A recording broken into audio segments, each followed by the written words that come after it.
چلے، ہم بھی آپ کے ساتھ جو ہے وہ چلیں گے۔ اٹھے مقداد اٹھ کر عرض کی، اے سرور عالم، نہیں ہے ہم قوم موسیٰ کی طرح کہہ دینے والے۔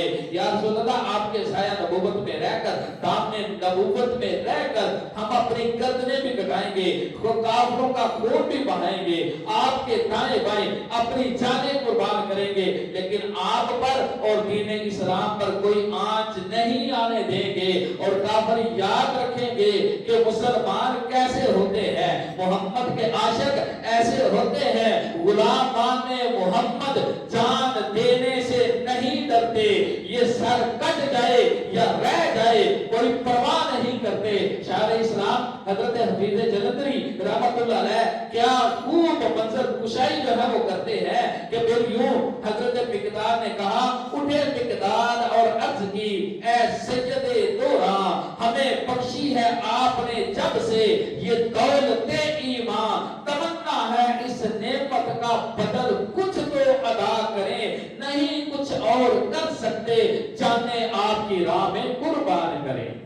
حضور علیہ السلام نے جب اپنے غلاموں کا، صحابہ کا، مہاجرین کا، انصاروں کا جب یہ جذبہ جہاد دیکھا، شوق شہادت جب حضور علیہ السلام نے ملاحظہ فرمایا تو آپ کا چہرہ انور تو پہلے ہی نور ہے، اب جب اپنے غلاموں کا یہ جذبہ جہاد دیکھتے ہیں، چہرہ مصطفیٰ نور علی نور ہو جاتا ہے، چہرے کی چمک دمک میں اضافہ جو ہے وہ ہو جاتا ہے، اور حضور اللہ کا شکر ادا کرتے ہیں کہ میرے غلاموں میں بھی ایسے جانثار جو ہے وہ موجود ہیں۔ اب حضرات محترم وقت جو ہے وہ اختتام کی طرف جا رہا ہے، میں بھی بات کو مختصر کرتا ہوں۔ اب مجاہدین کا قافلہ لشکر مدینے سے بدر کی طرف روانہ ہوتا ہے، اور صحابہ کرام وہ مجاہد کتنے تھے؟ 313، ایک طرف 1000 کا لشکر اور دوسری طرف 313، اور ایسے ہیں کہ بعض ایسے ہیں جن کے پاس کوئی لڑنے کے لیے چیز موجود نہیں۔ اب سوچئے میدان جہاد میں جانا ہے، جنگ کے لیے جانا ہے، دشمن سے لڑائی ہے، پاس کوئی چیز بھی موجود نہیں۔ اب بظاہر کوئی یہ بات کہے گا یہ کیسے بیوقوف ہیں کہ لڑنے کے لیے کوئی چیز پاس نہیں، کوئی ہتھیار نہیں۔ اب یہ کیا جو ہے وہ دشمن کا مقابلہ جا کر کریں گے، ایسا دشمن جس کے پاس سامانے جنگ کی، ہتھیاروں کی کوئی کمی نہیں، تلواریں، نیزے، بالیں، تیر، ہر شے ان کے پاس جو ہے وہ موجود ہے، لیکن مسلمان ان کے مقابلے میں چند تلواریں ہیں، چند نیزے ہیں، اور بعض ایسی تلواریں ہیں جن کے دستے بھی موجود نہیں، ہتھیاں بھی موجود نہیں، نیزے بھی ٹوٹے ہوئے ہیں، بالیں بھی ٹوٹے ہوئے ہیں۔ اب مسلمان اس عالم میں جو ہے وہ لشکر جو ہے وہ تیار ہوتا ہے، سب نے جو ہے وہ محنت جو ہے وہ کی، جو جس کے پاس تھا وہ بارگاہ رسالت میں جہاد کے لیے پیش کر دیا۔ اور یہاں پر مجھے یاد آ گیا کہ ایک بوڑھی مائی وہ بھی بارگاہ رسالت میں چھوٹی سی گٹھری لے کر حضور علیہ السلام کی خدمت میں حاضر ہوتی ہے۔ یا رسول اللہ صلی اللہ علیہ وسلم، میری طرف سے مجاہدین کے لیے یہ ایک ہدیہ جو ہے وہ قبول کریں۔ وہ بھائی عرض کرتی ہے، اے اللہ کے رسول، میرا شوہر بھی نہیں، میرے بچے بھی نہیں، سارے وفات پا چکے ہیں، میرے پاس کوئی زیادہ سامان بھی موجود نہیں، کوئی مال و دولت بھی موجود نہیں۔ سوچتی تھی میں مجاہدین کی مدد کے لیے کون سی چیز عطیہ کروں، مجاہدوں کے لیے کون سا تحفہ جو ہے وہ پیش کروں، مجھے کوئی چیز نظر نہیں آئی، میں اپنے سر کے بالوں کو کاٹ کر لے آئی۔ اللہ اکبر، وہ اس بوڑھی مائی کا جذبہ جہاد دیکھیے۔ یا رسول اللہ، میرا شوہر بھی نہیں، میرے بیٹے بھی نہیں کہ جن کو میں میدان جہاد پہ بھیجوں کہ جا کر وہ آپ پر اپنی جانیں قربان کر دیں، میرے پاس کوئی مال و دولت بھی موجود نہیں، میں اپنے سر کے بال کاٹ کر لائی ہوں۔ یا رسول اللہ، ان بالوں کو بن کر آپ رسی بنا لیں، کسی مجاہد کے گھوڑے کی لگام جو ہے وہ بن جائے گی۔ اللہ اکبر، یہ تھا ہماری ماں کا جو ہے وہ جذبہ جہاد، کہ اس وقت کی یہ مائیں، کہ میں یہ پوچھنا چاہتا ہوں کیا آج بھی ایسی مائیں جو ہے وہ موجود ہیں؟ ہوں بھی صحیح لیکن بہت کم۔ یہ نہیں کہ آج ایسی مائیں موجود نہیں ہیں، موجود ہیں لیکن بہت تھوڑی ہوں گی، بہت کم ہوں گی۔ تاریخ میں آج بھی اس ماں کا نام جو ہے وہ زندہ ہے جس نے اپنے سر کے بال کاٹ کر مجاہدین کے لیے جو ہے وہ پیش جو ہے وہ کر دیے. ہائے اب وہ ایسی مائیں کہاں سے لے کر آئے؟ اب وہ ایسی مائیں کہاں سے ملیں گی کہ وہ مائیں جو تھی گھر کے دیواروں کی رونق، نہ وہ آج کی مائیں جو ہیں آج بازاروں کی رونق. آج بھی مائیں ہیں لیکن وہ مائیں تھی جو گھر کی دیواروں کی رونق تھی، گھروں کے اندر رہنے والی، اور آج کی ماں جو بازار کی رونق جو ہے وہ بنی ہوئی ہے. اور وہ ماں جو پیدا کرتی تھی نمازی، تلوار تلوار کے اور میدان کے غازی، وہ مائیں جن کی گود میں اسلام پلتا تھا، اسی راستے سے انسان نور کے سانچے میں ڈلتا تھا. لیکن کیا کیا جائے، اب وہ مسلمان کہاں، اگلے زمانے والے گردنیں کیسر و کسرا کی جھکانے والے. آج کی ماں اگر ہے تو کیا کر رہی ہے؟ وہ کیبل جو ہے وہ دیکھ رہی ہے، وہ موبائل جو ہے وہ دیکھ رہی ہے. بڑی دفعہ یہ بات کر چکا ہوں. آج ہماری صفوں کے اندر مجاہد کیسے پیدا ہو، آج ہمارے اندر صلاح الدین ایوبی کیسے پیدا ہو، آج محمود غزنوی ہمارے اندر کیسے آئے گا؟ کیوں؟ پہلے وہ مائیں تھی جب بچوں کو پالتی تھی، قرآن پڑھا کرتی تھی، قرآن کی تلاوت کیا کرتی تھی، دودھ پلاتی ہیں، قرآن کی تلاوت کر رہی ہیں، گھر کے کام کاج کرتی ہیں، قرآن کی تلاوت کر رہی ہیں. میں پہلے بھی یہ بات کر چکا ہوں کہ کربلا کے میدان میں حسینی کردار اگر سب کے سامنے تھا، اس حسینی کردار کے پیچھے اما سیدہ فاطمہ الزہرا رضی اللہ تعالی عنہا کی تربیت تھی کہ جنہوں نے حسین کو دودھ پلایا، قرآن پڑھ کر، قرآن کی آیتیں سنا سنا کر. حسن اور حسین جیسے شہزادے جب جوان کیے تو وہ کربلا کے میدان میں دین اسلام کو زندہ کرتے ہیں. اور آج کی ماں بچے کو دودھ پلا رہی ہے ٹی وی دیکھ کر، انڈیا کے فلم ڈرامے جو ہے وہ دیکھ کر، موبائل پر ٹک ٹاک بناتے ہوئے یا ٹک ٹاک دیکھتے ہوئے ماں بچے کی پرورش کر رہی ہے. اور ہم اپنے ہاتھوں سے، یہ بھی ایک جو ہے وہ بات جو ہے وہ کرنا چاہتا ہوں، ہم اپنے ہاتھوں سے اپنی نسل کو تباہ کر رہے ہیں، اپنے ہاتھوں سے. اب کوئی کہے گا جی کیسے اپنی اولاد کو کوئی تباہ کیسے جو ہے وہ کر سکتا ہے؟ یہ اب ہر گھر کی کہانی جو ہے وہ بن چکی ہے. لوگ مرد جو ہے وہ کام کاج کرنے کے لیے اپنی دکانوں، بازاروں، ملازمت پر جگہ جو ہے وہ جا رہے ہیں. اب مائیں جنہوں نے گھر کا کام بھی سنبھالنا ہے، بچوں کو بھی سنبھالنا ہے، گھر کا کام کاج بھی جو ہے وہ کرنا ہے. اب چھوٹے بچے تنگ کر رہے ہیں. ہر ماں کیا کر رہی ہے؟ بچے تنگ کر رہے ہیں، گھر میں کام کاج بھی کرنا ہے. اب بچے کو مصروف کرنے کے لیے کیا، چھوٹا سا بچہ 2 3 4 سال کا، اس کو موبائل جو ہے وہ پکڑایا جا رہا ہے. کیا ہوتا کہ نہیں؟ کوئی میری بات سے کوئی اختلاف یا نہ کر سکتا کہ ایسا نہیں ہوتا. ہر گھر کی یہی کہانی ہے. ہم نے چھوٹے چھوٹے بچوں کے ہاتھ یہ موبائل جو ہے وہ پکڑا دیا.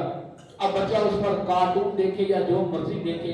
اب تو چھوٹے چھوٹے 3 4 سال کے بچے وہ یوٹیوب بھی چلا رہے ہیں، وہ ٹک ٹاک بھی دیکھ رہے ہیں، وہ ہر ایک شے جو ہے وہ دیکھ رہے ہیں. اور اس موبائل میں سے کیا نہیں نکلتا، سب کو پتا ہے، سب دیکھتے ہیں. یہ ہم اپنے ہاتھوں سے یہ بات جائز کرنا چاہے، اپنے ہاتھوں سے ہم اپنی نوجوان، اپنی اولادوں کو، اپنی نسل کو تباہ کر رہے ہیں. جو بچہ بچپن سے ہی موبائل پر جو ہے وہ لگ چکا ہے، اب اس کی عادت اتنی پکی ہو چکی ہے، کیا ہو رہا ہے؟ اس کی نظر بھی کمزور ہو رہی ہے، اس کے پٹھے بھی کمزور ہو رہے ہیں. جو بچپن سے ہی نظر کمزور ہو گئی، پٹھے کمزور ہو گئے، بتاؤ وہ بڑا ہو کر صلاح دینے وہ بھی کیسے بنے گا؟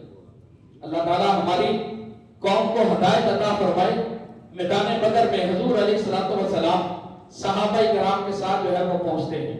313 مسلمان حضور علیہ السلام کے ساتھ نہتے 313 بشر ذوق شہادت میں نکل آئے ہیں میدان میں. محمد کی قیادت میں تھے ان کے پاس 2 گھوڑے، 6 سریں، 8 شمشیریں بدلنے جا رہے تھے. وہ زمانے بھر کی تقدیریں. جب مدینہ منورہ سے صحابہ کرام کا، مسلمان مجاہدین کا یہ لشکر جو ہے وہ نکل رہا ہے، راستے میں کچھ یہودی بیٹھے ہوئے ہیں. انہوں نے دیکھا کہ یہ لشکر مکے کے بہادروں کے ساتھ جنگ کرنے کے لیے جا رہا ہے. ان میں کمزور بھی ہیں، بوڑھے بھی ہیں، جوان بھی ہیں، کچھ بچے بھی ہیں، پتلے پتلے جسم والے, ان کے پاس کھانے کے لیے بھی کوئی چیز موجود نہیں. اگر کسی کے پاس تلوار ہے تو ٹوٹی ہوئی ہے, اکثریت خالی ہاتھ ہے. کسی کے پاس لاٹھیاں ہیں, یہ کل جو ہے وہ 2 گھوڑے اور 6 سریں اور چند جو ہے وہ تلواریں ہیں, مگر ذوق شہادت میں جا رہے ہیں کہ یہ لشکر ساری دنیا سے انوکھا تھا, نرالا تھا, کہ اس لشکر کا افسر ایک کالی کملی والا تھا. یہودی نے دیکھا تو مذاق کے طور پر مسلمانوں سے کہنے لگے, تم کس بل بوتے پر جا رہے ہو؟ تمہارے پاس سامان جنگ بھی نہیں, ہتھیار بھی نہیں, کہ تمہیں کس نے اتنا سہارا دیا ہوا ہے. صحابی ایک جوش میں آ گیا اور آ کر کہنے لگا, نہ تیغ و تیر پر تکیا, نہ خنجر پر, نہ بالے پر. نہ تیغ و تیر پر تکیا, نہ خنجر پر, نہ بالے پر, بھروسہ ہے تو ایک کالی کملی والے پر. کہ ہم تو میدان جہاد میں جا رہے ہیں, اللہ کے رسول کے آسرے سے جا رہے ہیں. حضرات محترم, 17 رمضان المبارک کفر اور اسلام کے درمیان پہلی جنگ ہوتی ہے. اب اس میدان بدر میں, وہ میدان بدر جو طریقے اسلام کا ایک چمکتا ہوا جومر ہے, ایک چمکتا ہوا میدان, سونے سونے چمکتے ہوئے وہ ریت کے پہاڑ. اور آج بھی ان پہاڑوں پر چلے جاؤ جن پہاڑوں پر اللہ نے فرشتے مسلمانوں کی مدد کے لیے اتارے تھے, وہ پہاڑ آج بھی چمک رہے ہیں. الحمدللہ مجھے بھی اس میدان بدر کی زیارت ہوئی اور اس پہاڑ کی زیارت بھی کی. اس پہاڑ پر گئے جس پہاڑ پر فرشتے اترے تھے. آج بھی وہ کنواں جہاں پر ابو جہل سمیت 70 کافر جو میدان جہاد میں, میدان بدر میں جہنم واصل ہوئے تھے, آج بھی وہ کنواں وہاں پر موجود ہے. بدبو کے ببوکے جو ہے وہ آتے ہیں. اور دوسری طرف وہ 17 مجاہدین اسلام جنہوں نے بدر کے میدان میں جام شہادت نوش کیا تھا, وہیں پر آرام فرما ہے, آرام کر رہے ہیں اور مسلمانوں کو یہ بات بتا رہے ہیں, کیا مسلمانوں جذبہ جہاد کو اپنے اندر بیدار کرو. 14 صدیاں بیت چکی ہیں. وہ مجاہدین اسلام شہادت کے جام پی کر میدان بدر میں آرام کر رہے ہیں, لیکن ان کا نام آج بھی زندہ ہے. مسجد کے ممبر کے اوپر بیٹھ کر ان مجاہدوں کی بہادری کے تذکرے ہو رہے ہیں, ان کی سرفروشی کا ذکر کیا جا رہا ہے. محمد مصطفیٰ صلی اللہ علیہ وسلم کے ساتھ انہوں نے جو وفاداری کی اعلیٰ مثال قائم کی تھی, آج بھی ان کے نعرے جو ہے وہ لگ رہے ہیں. وجہ جو ہے وہ کیا تھی کہ ان کے اندر جذبہ جہاد تھا, ذوق شہادت تھا, دین اسلام کی طرف تھی. آج بھی ضرورت ہے کہ ہم مجاہدین کی یاد کو تازہ کرتے ہوئے اپنے اندر ذوق شہادت جو ہے وہ پیدا کریں اور اپنی اولاد کو سبق دے کر جائیں, اپنی اولاد کو یہ سبق پڑھائیں. دین اسلام پر جان قربان کرنے کا جذبہ اپنی اولاد کے اندر پیدا کیا جائے. کیسے پیدا کیا جائے گا؟ مجاہدین اسلام کا ذکر ان کے سامنے کیا جائے, ایسی کتابیں جو ہے وہ دی جائیں. چلو کتابیں نہیں, آپ موبائل میں سے جو ہے وہ ڈاؤن لوڈ کریں, آپ کو میدان جہاد کی, میدان بدر کی ساری تاریخ جو ہے وہ مل جائے گی. جہاد کی کتابیں بھی جو ہے وہ مل جائیں گی. اپنے بچوں کو موبائل پکڑاتے ہیں, ان کو یہ سائٹ دکھائیں, ان کو یہ چیزیں جو ہے وہ دکھائیں, ان کو یہ کتابیں نکال کر دو. بیٹا ٹک ٹاک کو نہیں دیکھو, فیس بک نہ چلاؤ, یہ کتابیں پڑھو. اپنی اولاد کی اس طریقے سے جو ہے وہ تربیت کریں کہ جب بھی دین اسلام کو ضرورت پڑے, جب بھی ہمارے ملک کو ضرورت پڑے, کوئی بوڑھا پیچھے نہ رہے, کوئی جوان پیچھے نہ رہے, کفر کے ساتھ مقابلہ ہو. تو آج بھی مسلمان میدان بدر کی یاد کو تازہ کر دے. 17 رمضان مبارک سال 2 ہجری میں بدر کے میدان میں کفر اور اسلام کے درمیان یہ پہلی جنگ جو ہوئی تھی, اللہ تعالیٰ نے مسلمانوں کو فتح عطا فرمائی. کفر سرنگو ہوا اور آج تک کفر اس ضرب کو یاد رکھے ہوئے ہے. وہ زخم آج بھی تازہ ہے اور ضرورت ہے کفر کے اس زخم کو تازہ رکھا جائے. کیسے تازہ رکھا جائے گا؟ اپنے اندر جذبہ جہاد کو تازہ رکھا جائے. اللہ تعالیٰ مجھے بھی اور آپ کو بھی ذوق شہادت عطا فرمائے. آمین. وما علینا الا البلاغ المبین.